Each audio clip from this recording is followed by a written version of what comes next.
Well, obviously we're all deeply concerned about what we saw yesterday or last night in Turkey.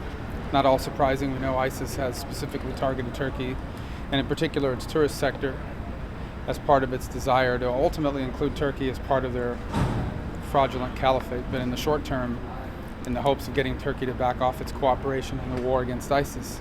Aside, are there any changes you'd like to see to the... Well, ultimately, the best approach would be to defeat ISIS's ability, both out of Raqqa and out of Mosul, to conduct the sort of operations that allow them not just to direct attacks abroad, like what I believe that has happened in Istanbul, but also to inspire, as they do online through the Beak and other publications, which I believe led to the attack in Orlando.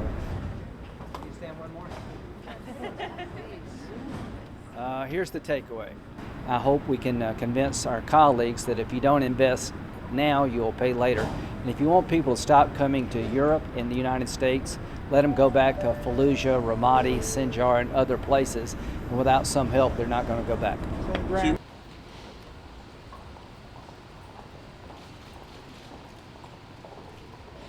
You can take land back from ISIL, but you will not deal with the underlying dynamic that led to ISIL until you replace Assad with someone chosen by the Syrian people, not the Iranians and the Russians.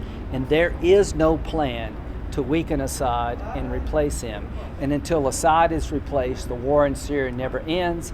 And if the war in Syria never ends, you'll never have sustainable gains in Iraq.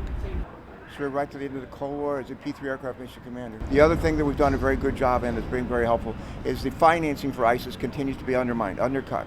Their ability to realize revenues from refining, from the oil industry, pillaging other assets and so forth. So. Senator Sanders, how did you go in there?